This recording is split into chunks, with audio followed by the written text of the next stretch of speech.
56 സങ്കീർത്തനം. ദൈവമേ എന്നോട് കൃപയുണ്ടാകണമേ. മനുഷ്യർ എന്നെ വിഴുങ്ങുവാൻ പോകുന്നു. അവർ ഇടപെടാതെ പൊരുത് തന്നെ ഞെരുക്കുന്നു. എന്റെ ശത്രുക്കൾ ഇടപെടാതെ തന്നെ വിഴുങ്ങുവാൻ ഭാവിക്കുന്നു. ഗർവത്തോടെ എന്നോട് പൊരുതുന്നവർ അനേകരല്ലോ. ഞാൻ ഭയപ്പെടുന്ന നാളിൽ നിന്നിൽ ആശ്രയിക്കും. ഞാൻ ദൈവത്തിൽ അവന്റെ വചനത്തെ പുകഴും. ഞാൻ ദൈവത്തിൽ ആശ്രയിക്കുന്നു. ഞാൻ ഭയപ്പെടുകയില്ല. ജഡത്തിന് എന്നോട് എന്ത് ചെയ്യാൻ കഴിയും? ഇടപെടാതെ അവർ എന്റെ വാക്കുകളെ കൂട്ടിക്കളയുന്നു. അവരുടെ വിചാരങ്ങളൊക്കെ എന്റെ നേരെ തിന്മയ്ക്കായിട്ടാകുന്നു. അവർ കൂട്ടം കൂടി ഒളിച്ചിരിക്കുന്നു. എന്റെ പ്രാണനായി പതിയിരിക്കും പോലെ അവരുടെ കാലടികളെ നോക്കിക്കൊണ്ടിരിക്കുന്നു. നീതികേടിനാൽ അവർ ഒഴിഞ്ഞു പോകുമോ? ദൈവമേ നിന്റെ കോപത്തിൽ ജാതികളെ തള്ളിയിടണമേ. നീ എന്റെ ഉഴർച്ചകളെ എണ്ണുന്നു. എന്റെ കണ്ണുനീരിന്റെ തുരുത്തിയിലാക്കി വെക്കണമേ. അത് നിന്റെ പുസ്തകത്തിലില്ലയോ? ഞാൻ വിളിച്ചപേക്ഷിക്കുമ്പോൾ തന്നെ എന്റെ ശത്രുക്കൾ പിന്തിരിയുന്നു. ദൈവം എനിക്ക് അനുകൂലമെന്ന് ഞാൻ അറിയുന്നു. ഞാൻ ദൈവത്തിൽ അവന്റെ വചനത്തെ പുകഴും. ഞാൻ യഹോവയിൽ അവന്റെ വചനത്തെ പുകഴും. ഞാൻ ദൈവത്തിൽ ആശ്രയിക്കുന്നു. ഞാൻ ഭയപ്പെടുകയില്ല. മനുഷ്യൻ എന്നോട് എന്ത് ചെയ്യാൻ കഴിയും? ദൈവമേ നേർച്ചകൾക്ക് ഞാൻ കടപ്പെട്ടിരിക്കുന്നു. ഞാൻ നിനക്ക് സ്തോത്രയാഗങ്ങളെ അർപ്പിക്കും. ഞാൻ ദൈവത്തിന് മുമ്പാകെ ജീവന്റെ പ്രകാശത്തിൽ നടക്കേണ്ടതിന് നീ എന്റെ പ്രാണനെ മരണത്തിൽ നിന്നും എന്റെ കാലുകളെ ഇടർച്ചയിൽ നിന്നും വിടുവിച്ചുവല്ലോ. നമുക്ക് കർത്താവിനെ സ്തുതിക്കാം. ഹല്ലേലൂയ. സ്തോത്രം സ്തോത്രം സ്തോത്രം സ്തോത്രം സ്തോത്രം സ്തോത്രം. ദൈവമേ സ്തുതിക്കുന്നു. കർത്താവെ സ്തുതിക്കുന്നു. പരിശുദ്ധനായ ദൈവമേ, സ്വർഗ്ഗസ്ഥ പിതാവേ, ഈ നല്ല സമയത്തിനായി ഞങ്ങൾ കർത്താവിനെ സ്തുതിക്കുന്നു. കർത്താവ് ഞങ്ങൾക്ക് നൽകി തന്ന വിശുദ്ധ സമയത്തിനായി സ്തോത്രം. ആരാധനയെ കർത്താവ് അനുഗ്രഹിക്കണമേ, അംഗീകരിക്കുമാറാകണം, വിടുതൽ തരണം. ഞങ്ങൾ പ്രാണനോട് കർത്താവ് ഇടപെട്ടുകൊള്ളണം. ദൈവത്തിന്റെ ആത്മാവ് വ്യാപരിക്കണം. നന്മകൾക്കായി സ്തോത്രം, അനുഗ്രഹങ്ങൾക്കായി സ്തോത്രം. യേശുവിന്റെ നാമത്തിൽ തന്നെ നമുക്കിരിക്കും. കർത്താവായ യേശുക്രിസ്തുവിന്റെ അതിപരിശുദ്ധ നാമത്തിന് മഹത്വം ഉണ്ടാകുമാറാകട്ടെ. ഇന്ന് ഈ പ്രാർത്ഥനയിൽ സംബന്ധിക്കുന്ന എല്ലാവർക്കും വേഗം വരുന്നവനായ ക്രിസ്തു യേശുവിന്റെ ധന്യമായ നാമത്തിൽ സ്നേഹവന്ദനത്തെ അറിയിക്കുകയാണ്. ഒരു ദൈവഭക്തൻ ദൈവത്തെ ആരാധിപ്പാൻ കടപ്പെട്ടവനാണ്. അവൻ ആഴ്ചവട്ടത്തിന്റെ എല്ലാ ദിവസങ്ങളും അവൻ കഴിച്ചു കൂട്ടുന്നത് അടുത്ത ആരാധനയുടെ ദിവസത്തിലേക്കാണ്, അല്ലെങ്കിൽ ആരാധനയുടെ സമയത്തിലേക്കാണ്. കാരണം ആരാധന എന്ന് പറയുന്നത് ദൈവവും അവനുമായിട്ടുള്ള ബന്ധം ഉറപ്പിക്കുന്നതും ദൈവത്തിന് പ്രവർത്തിക്കാനുള്ള സമയത്തിന് വേണ്ടി ഏൽപ്പിച്ചു കൊടുക്കുന്നതുമായ ഒരു സന്ദർഭമാണ്. അതുകൊണ്ട് എപ്പോഴും ദൈവഭക്തന്റെ ഉള്ളിൽ ഇത് മാത്രമായിരിക്കും ചിന്ത: ദൈവത്തെ ആരാധിക്കണം. ഞാൻ ഈ വഴിയിൽ വന്നതിന് എന്തെങ്കിലും പ്രയോജനം കിട്ടണമെങ്കിൽ ആരാധിച്ചേ മതിയാവും. അങ്ങനെ ആരാധിക്കാൻ, തന്നെ ആരാധിക്കാനല്ല, പിന്നെയോ നമ്പുരുഷാരവുമായ ദൈവാലയത്തിലേക്ക് ചെന്ന് ഓർത്ത് എൻ്റെ ഉള്ള മുന്നിൽ പകരുന്നു. ദൈവം ആരാധിക്കാനായിട്ട് കൂട്ടായ്മ തന്നിട്ടുണ്ട്. കൂട്ടായ്മ എന്ന് പറയുമ്പോൾ ഇന്ന് നമ്മളിവിടെ ഇത്രയും പേരിരിക്കുന്നു. നമ്മളൊക്കെ തമ്മിൽ രക്തബന്ധമില്ലാത്തവരാണ് അധികവും ഇരിക്കുന്നത്. നമ്മൾ തമ്മിൽ എന്ത് ബന്ധം? പല ദേശത്ത് ജനിച്ചവർ, പല തലമുറയിൽ ജനിച്ചവർ, പല സ്വഭാവമുള്ളവർ, പല ഇടങ്ങളിലായിരുന്നവർ, ഇന്ന് നമ്മൾ ഒരുമിച്ച് ഇവിടെ കൂടിയിരിക്കുന്ന ഈ അവസ്ഥ, കർത്താവിന്റെ വചനം പറയുന്നത് ഇന്ന് നമ്മൾ അവിചാരിതമായിട്ട് ഇവിടെ നമ്മൾ കൂടിയിരിക്കുമ്പോൾ, ഇതിനു മുമ്പ് നമ്മൾ ഈ ജഡത്തിൽ വരുന്നതിന് മുമ്പ്, മനുഷ്യ ജന്മത്തിൽ വരുന്നതിന് മുമ്പ് നമുക്ക് ക്രിസ്തുവിൽ ഒരു തിരഞ്ഞെടുപ്പുണ്ടായിരുന്നു. അത് ഈ ലോകം ഉണ്ടാകുന്നതിന് മുമ്പാണ്. അന്ന് നമ്മുടെ രൂപം എന്തായിരുന്നോ, നമ്മുടെ അവസ്ഥ എന്തായിരുന്നോ, സ്വഭാവം എന്തായിരുന്നോ, ഇതൊന്നും നമുക്ക് പൂർണ്ണമായിട്ട് വെളിപ്പെടുന്നില്ല.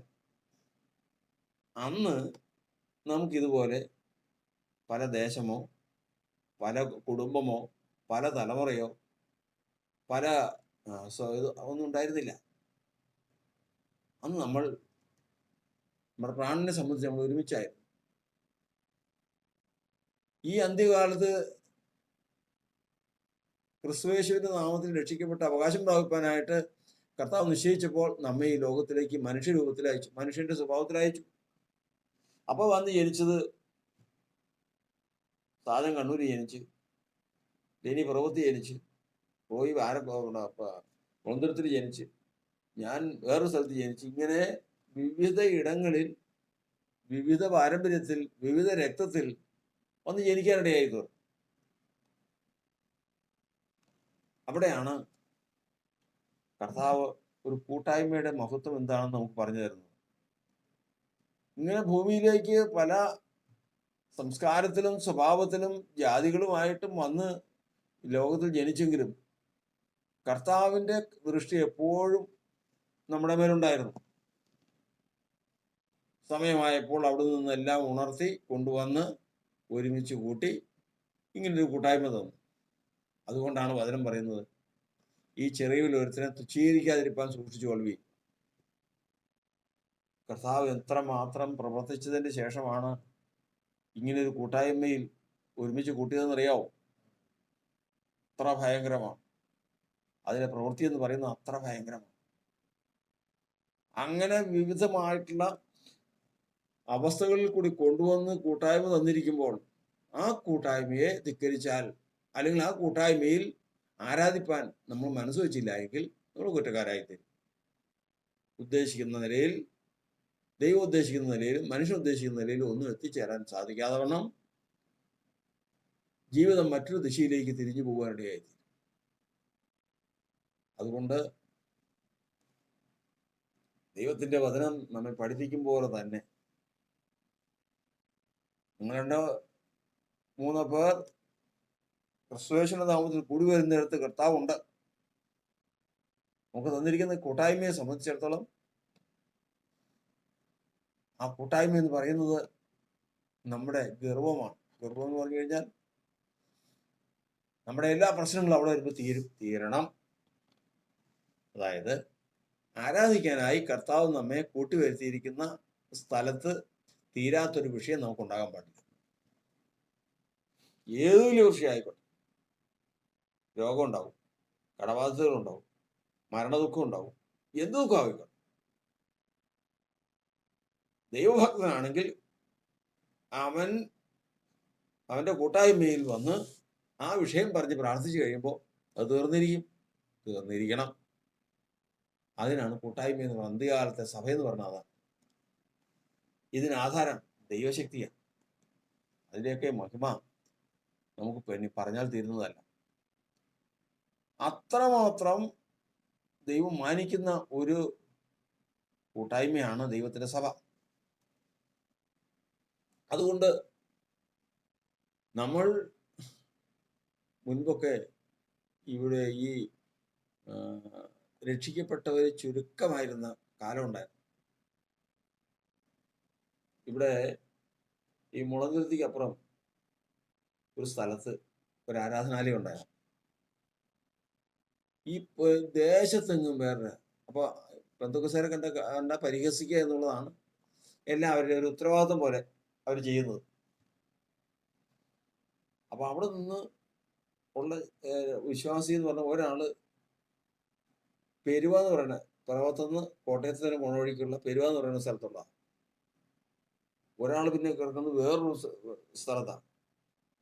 ഇവരെല്ലാവരും കൂടുന്നത് ഞായറാഴ്ച ഒരു ദിവസം. ഞായറാഴ്ച ഒരു ദിവസം ആരാധനയ്ക്ക് വന്നു സന്തോഷമായിട്ട്. അന്ന് അവർ പരസ്പരം ചോദിക്കുന്ന ചോദ്യങ്ങൾ കേട്ടിട്ടുണ്ട്. അങ്ങനെ ആരാധന കഴിഞ്ഞ് അവരെല്ലാവരും ആരാധന കഴിഞ്ഞ് പിരിഞ്ഞു പോകുമ്പോഴത്തേക്കും കരഞ്ഞ അത്ര മാത്രം ഭയങ്കരമാണ്. ഒരു കൂട്ടായ്മയിൽ അവരുടെ ബലം, അവരുടെ സന്തോഷം, ആത്മാർത്ഥത. ഇത് കർത്താവിന്റെ വചനം പറയുന്നത് ദൈവഭക്തന് തന്റെ ആലയം എന്ന് പറഞ്ഞാൽ തന്റെ കണ്ണിന്റെ ആനന്ദമാണ്. തന്റെ സ്വന്തം കുഞ്ഞിനെ നോക്കുമ്പോൾ പോലും ഇല്ലാത്ത കണ്ണിന്റെ ആനന്ദം അവരുടെ കൂട്ടായ്മയെ നോക്കുമ്പോൾ ഉണ്ടാകണമെന്നാണ് അവരുടെ ഹൃദയത്തിന്റെ വാഞ്ച. അതാണ് അവൻ ഗർവിക്കുന്ന ശരണം, അതാണ്. അതുകൊണ്ട് നമ്മൾ എത്രമാത്രം കർത്താവാണ് നമ്മെ കൂട്ടിവരുത്തിയിരിക്കുന്നതെന്ന് ആദ്യം ഉറപ്പ് പ്രാപിക്കണം. കർത്താവ് കൂട്ടിവരുത്തിയിരിക്കുന്നത് ഉറപ്പ് പ്രാപിക്കണം. ഉറപ്പ് പ്രാപിച്ചതിന് ശേഷം അതിനെ മാനിക്കുന്നുണ്ടെങ്കിൽ ദൈവം നിശ്ചയമായിട്ടും അവനെയും മാനിക്കും. കർത്താവ് നമ്മെ അനുഗ്രഹിക്കുമാറാകട്ടെ. ദൈവത്തിന്റെ വചനത്തിൽ നമ്മൾ ഇന്ന് കേൾക്കാൻ ഇടയായി തീർന്നത് 56 സങ്കീർത്തനം ആണ് വായിച്ചത്. അതിന് 9-ാം വാക്യത്തിൽ പ്രകാരം എഴുതിയിരിക്കുന്നു. 9-ാം വാക്യം വായിച്ചേ. തെർസയുടെ പുസ്തകം പുസ്തകം ഇല്ലേ?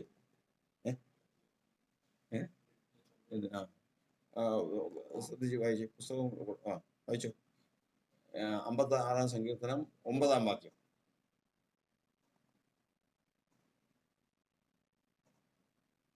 വായിച്ചോ, സാഹചര്യം വായിച്ചു.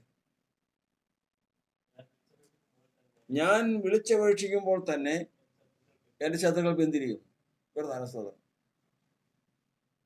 മനുഷ്യന്റെ ജീവിതം എന്ന് പറയുമ്പോൾ വിശ്വാസത്തിൽ വന്നു കഴിഞ്ഞാൽ ഈ ലോകം മുഴുവനും എവിടെ കിടക്കുന്നു? സകല ലോകവും ദുഷ്ടന്റെ അധീനതയിൽ കിടക്കും. ഇത് ഈ ലോകത്ത് ജീവിക്കുന്നവരെല്ലാവരും ദുഷ്ടന്റെ കീഴിലാണ്. അതുകൊണ്ട് തന്നെ എപ്പോഴും ഈ ലോകം ഭക്തനെ ഉപദ്രവിച്ചുകൊണ്ടിരിക്കും. ഒരു മനുഷ്യനെ, ഒരു മകനെ, ഒരു കൊച്ചിനെ ആരെങ്കിലും ഉപദ്രവിക്കുമ്പോൾ ആ കൊച്ച് സ്വാഭാവികമായിട്ടും ആദ്യം വിളിക്കുന്ന അമ്മേന്ന്, അല്ലെങ്കിൽ അപ്പാന്നാ വിളിക്കുന്നത്. മാതാപിതാക്കളെയാണ്, രക്ഷകർത്താക്കന്മാരെയാണ് ആദ്യം വിളിക്കുന്നത്. ആ വിളി, ആ ശബ്ദത്തിൽ അറിയാം അതിന്റെ ആവശ്യകത. ഉപദ്രവിക്കുന്നവരിൽ നിന്ന് രക്ഷ പ്രാപിക്കാൻ വേണ്ടി വിളിക്കുമ്പോൾ തന്നെ ഈ ഉപദ്രവിച്ചവനറിയാം ഈ വിളിയിൽ അവന്റെ അപ്പം കേട്ടിട്ടുണ്ട്, അല്ലെങ്കിൽ അവൻ്റെ അമ്മ കേട്ടിട്ടുണ്ട്. നിശ്ചയമായിട്ടും പ്രവർത്തിക്കും. അപ്പോൾ തന്നെ അവൻ മാറിപ്പോകും. ഇതുപോലെ വിശ്വാസത്തിൽ വന്ന ഒരു ദൈവത്തിന്റെ ഭക്തൻ ശത്രുവിനാൽ ഉപദ്രവിക്കപ്പെടുന്നു എന്നുള്ളത് അതിശയമൊന്നുമല്ല. എപ്പോഴും ഉപദ്രവം ഉണ്ടാവും. സകല വിധത്തിലും അവൻ ഉപദ്രവം ഉണ്ടാവും. എന്നാൽ അവൻ രക്ഷപ്പെടുന്ന വഴി എന്ന് പറയുന്നത്, ഒരു മനുഷ്യനെ ഉപദ്രവിക്കുമ്പോൾ അവൻ ഈ ഉപദ്രവത്തിൽ നിന്ന് രക്ഷപ്പെടാനുള്ള വഴി ഏതൊക്കെയാ? ഒന്ന്, വിളിച്ചപേക്ഷിക്കുക, അതായത് പ്രാർത്ഥിക്കുക, ദൈവത്തോട് പ്രാർത്ഥിക്കുക. 2, ദൈവത്തെ കീർത്തിക്കുക. ദൈവം ചെയ്ത അത്ഭുതങ്ങളെ, ദൈവം തനിക്ക് വേണ്ടി ചെയ്ത അത്ഭുതങ്ങളെ സാക്ഷ്യപ്പെടുത്തുക. കർത്താവിന്റെ സ്തോത്രം. 3-ാമത്തത് ദൈവത്തിന് പാടുക. ദൈവത്തെ കീർത്തിച്ച് പാടുക. കർത്താവിന്റെ സ്തോത്രം.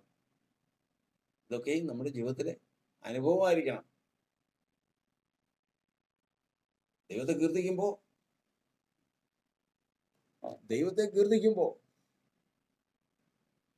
ദൈവം അവിടെ തന്നെ പ്രവർത്തിക്കും. 4-ാമത്തതാണ് തെറ്റ് സമ്മതിക്കുക. തന്റെ തെറ്റിനെ അറിഞ്ഞ് സമ്മതിക്കുക. 5-ാമത്തതാണ് കടക്കാരോട് ക്ഷമിക്കുക. ഈ 5 കാര്യങ്ങളാണ് ശത്രുവിനെ ജയിക്കാനായിട്ട് കർത്താവ് നമുക്ക് തന്നിരിക്കുന്ന 5 വഴികൾ.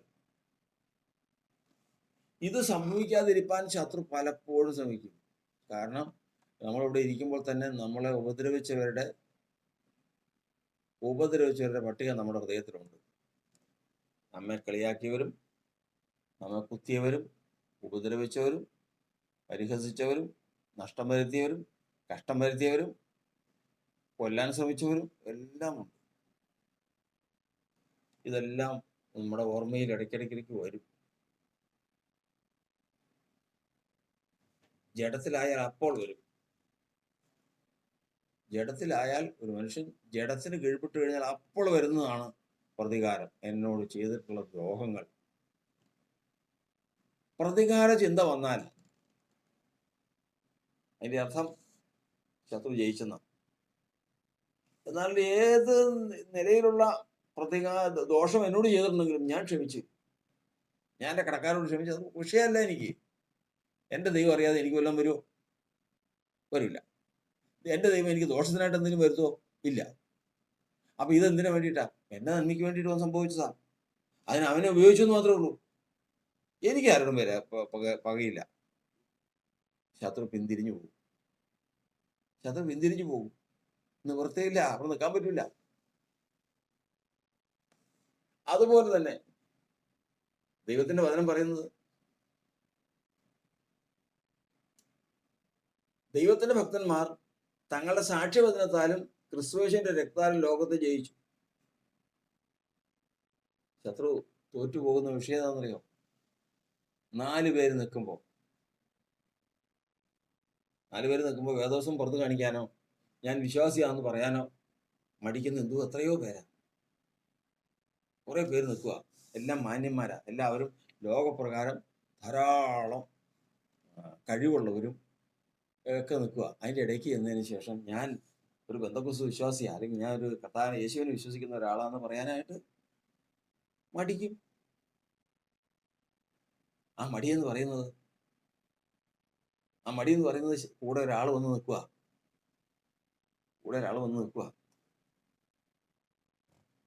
എന്തിനാണെന്നറിയോ? ഒരിക്കലും ഇവന്റെ വാ തുറന്ന് ഇവൻ കർത്താവിനെ സാക്ഷീകരിക്കരുത്. ഇന്നലെ ഒരു മീറ്റിങ്ങിന് നമ്മൾ സംബന്ധിക്കാനിടയായിട്ട് അവിടെ ചെന്ന് കഴിഞ്ഞപ്പോ നമ്മൾ മടിയില്ലാതെ തെർസ 2 പാട്ട് പാടി. ആ പാട്ട് ദൈവത്തെ മഹത്വപ്പെടുന്നതായിരുന്നു. അവ കേട്ടവർക്കെല്ലാം മനസ്സിലായി. അവിടെ നിന്നവർക്കെല്ലാം മനസ്സിലായി അവള് യേശുവിന്റെ വിശ്വാസിയാണ്. ക്രിസ്തുയേശുള്ള വിശ്വാസത്താൽ ദൈവത്തിൽ വിശ്വസിക്കുന്ന ഒരാളാണ് എന്ന് അവർക്ക് മനസ്സിലായി. സാക്ഷീകരിച്ചു. വചനം പറയുന്നത് യേശുവിനെ വ്യവസ്ഥ പ്രകാരം സാക്ഷീകരിച്ചു കഴിഞ്ഞാൽ അവൻ വിട്ട് മാറിക്കൊള്ളണം. ശത്രുവിനെ ജയിച്ചെന്ന് അതിനർത്ഥം. അതുകൊണ്ടാ ഈ പറഞ്ഞ എവിടെ ചെന്നാലും ചിലർക്ക് നാണം വന്നു, ചിലർക്ക് പുസ്തകം വേദപുസ്തകമൊക്കെ ഒളിച്ചു വെക്കും. ചിലര് ഞാൻ വിശ്വാസിയാണെന്ന് ചോദിച്ചു കഴിഞ്ഞാൽ അവൻ മിണ്ടില്ല, അല്ലെങ്കിൽ മാറി നിൽക്കും. വിശ്വാസി അല്ലെന്നുള്ള അടയാളത്തിൽ അഭിനയിച്ചു പോകും. ഇതൊക്കെ സംഭവിക്കുന്നത് അറിയാം. കൂടെയുള്ള വേറൊരാളുണ്ട്. കാരണം ഇവൻ പറയാ ഞാൻ എൻ്റെ ദൈവം യേശുവാണ്, ഞാൻ യേശുവിനെ വിശ്വസിക്കുന്നു, ഞാൻ ഒരു ക്രിസ്തീയ വിശ്വാസിയാണ് ദൈവത്തിന്റെ വചനപ്രകാരം എന്ന് പറഞ്ഞു കഴിഞ്ഞാൽ, തുറന്ന് സംഭവിച്ചു കഴിഞ്ഞാൽ കൂടെ ഉള്ളവൻ അങ്ങ് മാറി നിൽക്കാം. പിന്നെ അവൻ അവിടെ കൂടെ നിൽക്കാൻ വ്യവസ്ഥയില്ല. അതാണ് കർത്താവിന്റെ വചനം പറയുന്നത്. അവർ തങ്ങളെ സാക്ഷ്യവചനത്താലും ക്രിസ്തുയേശുവിന്റെ രക്തത്താലും സാത്താനെ ജയിച്ചു. സാത്താനെ ജയിക്കാനുള്ള വഴികളാണ് ആദ്യം പറഞ്ഞല്ലോ. കർത്താവിനെ സാക്ഷീകരിക്കണം. അടുത്തതാണ് നമ്മൾ വായിച്ചു കേട്ടത്, ഞാൻ വിളിച്ചപേക്ഷിക്കുക തന്നെ എൻ്റെ ശത്രുക്കൾ പിന്തിരിയുന്നു. കർത്താവിനെ വിളിച്ചപേക്ഷിക്കുന്ന ഒരു മനുഷ്യൻ ആ വിളിയിലുണ്ട്, ആ ആത്മാർത്ഥമായിട്ടുള്ള വിളിയിലുണ്ട്. യഥാർത്ഥത്തിൽ ഇവൻ ആരെയാ വിളിച്ചപേക്ഷിക്കുന്നു? കർത്താവ് കേട്ടോ ഇല്ലയോ എന്നുള്ളത്. കർത്താവ് കേട്ടിട്ടുണ്ടെങ്കിൽ നിശ്ചയമായിട്ടും അവൻ പിന്തിരിഞ്ഞു. കർത്താവിന്റെ നാമത്തെ വിളിച്ചപേക്ഷിക്കുന്ന ഒരുവന്റെ കൂടെ ശത്രു നിൽക്കില്ല, നിൽക്കാൻ സമ്മതിക്കില്ല കർത്താവ്. അതുകൊണ്ടായി പറഞ്ഞ അധരമടക്കം ഞാൻ മൗനമായിരിക്കാതെ നിനക്ക് സ്തുതി പാടേണ്ടത് തന്നെ. മൗനമായിരിക്കരുത്, മൗനമായിരിക്കരുത്. മൗനമായിരുന്ന് ആരാധന കഴിച്ചാൽ സന്തോഷമായി ശത്രുവിന്. ആരാധനയായിട്ട് ആകെ 2 മണിക്കൂർ ആരാധന ഉണ്ടെങ്കിൽ ഈ 2 മണിക്കൂർ ഇവൻ ആധരത്തെ മൗനമായിരുന്ന് അങ്ങ് എഴുന്നേറ്റാൽ സന്തോഷമായി. കാരണം പിന്നെ അവനോട് കൂടെ നടക്കുക. കാരണം ആർക്കും ശാസിച്ചാൽ പോവില്ല. ആരാധിക്കാൻ വരുമ്പോൾ ദൈവത്തിന്റെ വചനം പറയുന്നത് കർത്താവിന്റെ നാമത്തെ വിളിച്ചപേക്ഷിച്ചിരിക്കണം, കർത്താവിനോട് പ്രാർത്ഥിച്ചിരിക്കണം. യഹോശാഫാത്ത് തന്നോട് കൂടെ വന്നപ്പോ തന്നോട് കൂടെ ഉള്ള ഒരു പടജനവുമായിട്ട് യുദ്ധത്തിന് പോവാ. നോക്കിയപ്പോഴേക്കും എതിർവശത്ത് ആരാന്നറിയോ? കടൽപ്പുറത്തെ മണൽ പോലെ അസംഖ്യമായിരിക്കുന്ന ശത്രുക്കളാണ് പടയണിഞ്ഞ് പടക്കോപ്പുകൾ അണിഞ്ഞ് ആയുധമായിട്ട് വന്നിരിക്കുന്നത്. ഇത് കണ്ടപ്പോ യഹോശാഫാത്ത് എന്ത് ചെയ്തു? നിവൃത്തിയില്ല. കാരണം ആ വചനത്തിൽ എഴുതിയിരിക്കുന്നത് ആട്ടിൻകൂട്ടം പോലുള്ള ഒരു കൂട്ടമായിരുന്നു ഇവര്. മറ്റൊന്ന് പറഞ്ഞാൽ അസംഖ്യമായിരിക്കുന്ന ഒരു വലിയൊരു ജനം. എന്തു ചെയ്യും? യഹോശാഫാത്ത് എല്ലാവരും വിളിച്ചതിന് ശേഷം നിരയായി നിർത്തി. നിങ്ങൾ പാട്ട് പാടാം. അവര് വേലും വാളും കുന്തവും ഒക്കെ ആയിട്ട് യുദ്ധത്തിന് വേണ്ടിയിട്ട് ഒടുക്കി കളയാൻ വരുമ്പോൾ ഇവര് പാട്ട് പാടിക്കൊണ്ട് പോവുക. എന്താ പാട്ട് പാടണേ? ഹോവ നല്ലവനല്ലോ, അവന്റെ ദയ എന്നേക്കുമുള്ളത്. പാട്ട് പാടിക്കൊണ്ട് യുദ്ധത്തിനെതിരെ എന്നതാ. എതിര് വന്നപ്പോഴേക്കും, ശത്രു വന്നപ്പോഴേക്കും ദൈവം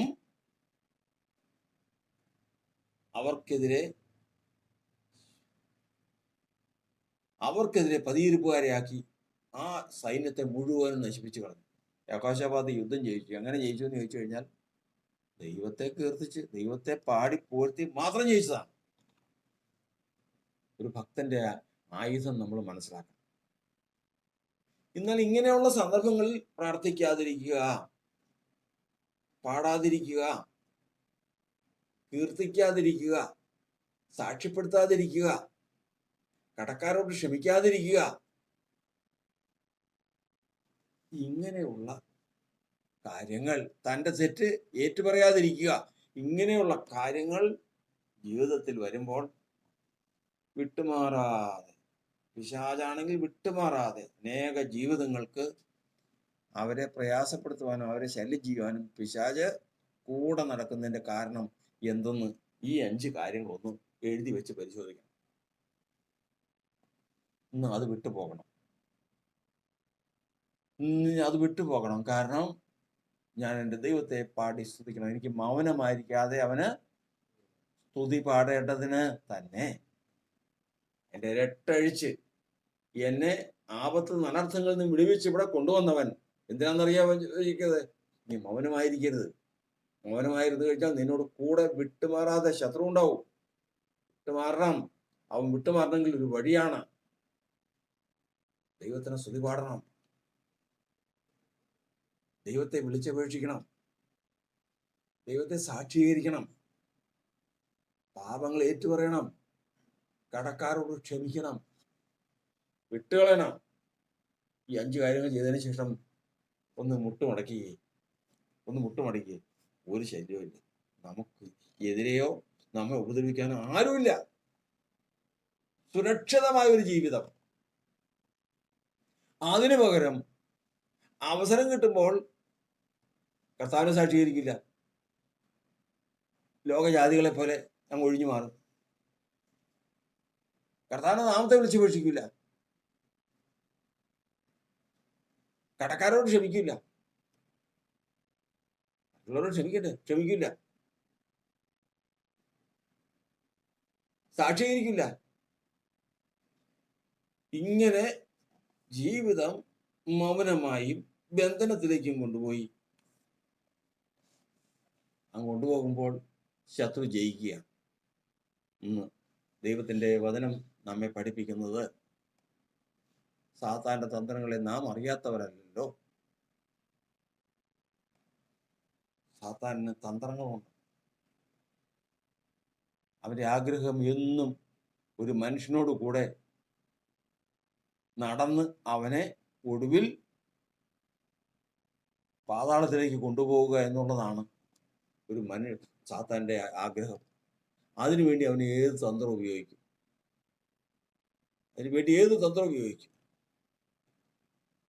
ഇവൻ കർത്താവിനെ വിളിച്ചപേക്ഷിക്കില്ലേ? കാരണം വിളിച്ചപേക്ഷിച്ചു കഴിഞ്ഞാൽ ഞാൻ വിട്ടു മാറേണ്ടി വരും. കർത്താവിനെ സാക്ഷ്യപ്പെടുത്തല്ലേ? സാക്ഷ്യപ്പെടുത്തിയ ഞാൻ മാറേണ്ടി വരും. പാപങ്ങൾ ഏറ്റുപറയല്ലേ? അതും പ്രശ്നമാണ്. കടക്കാരോട് ക്ഷമിക്കല്ലേ? ക്ഷമിച്ചു കഴിഞ്ഞാൽ അതും വിട്ടു മാറേണ്ടി വരും. പാട്ട് പാടല്ലേ? പാടിക്കഴിഞ്ഞാൽ കർത്താവിന്റെ പ്രത്യക്ഷത അവിടെ ഉണ്ടാകും. ഇങ്ങനെ മനുഷ്യനെ ബന്ധിച്ചു കൊണ്ടുപോകുന്ന ഈ ലോകമാണ് നമ്മുടെ ദൃഷ്ടിയിലുള്ളത്. ദൈവത്തിന്റെ സഭയിലായിരിക്കുന്ന ദൈവത്തിന്റെ ജനമേ, നമ്മെ കർത്താവ് വിളിച്ചത് എന്തിനെന്ന് ഓർത്തുകൊള്ളണം. എന്തിനു വേണ്ടിയിട്ട്?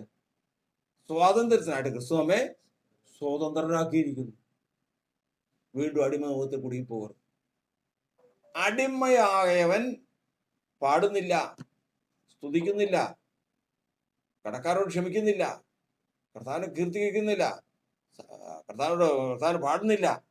ഇങ്ങനെ ബന്ധിക്കപ്പെട്ടവരായി പോകുമ്പോൾ ഇന്ന് സ്വതന്ത്രരായും ക്രിസ്തു യേശു സ്വതന്ത്രമാക്കിയ ആ സ്വാതന്ത്ര്യത്തിൽ നിന്നുകൊണ്ട് ദൈവത്തെ സേവിച്ച് മുമ്പോട്ട് പോകുവാൻ കർത്താവിന്റെ പരിശുദ്ധാത്മാവ് നമ്മെ സഹായിക്കുന്നു. യാത്ര ചെയ്യും ഞാൻ ക്രൂശെ നോക്കി, യുദ്ധം ചെയ്യും ഞാൻ യേശുവിനായി, ജീവൻ വച്ചിടും രക്ഷകനായി,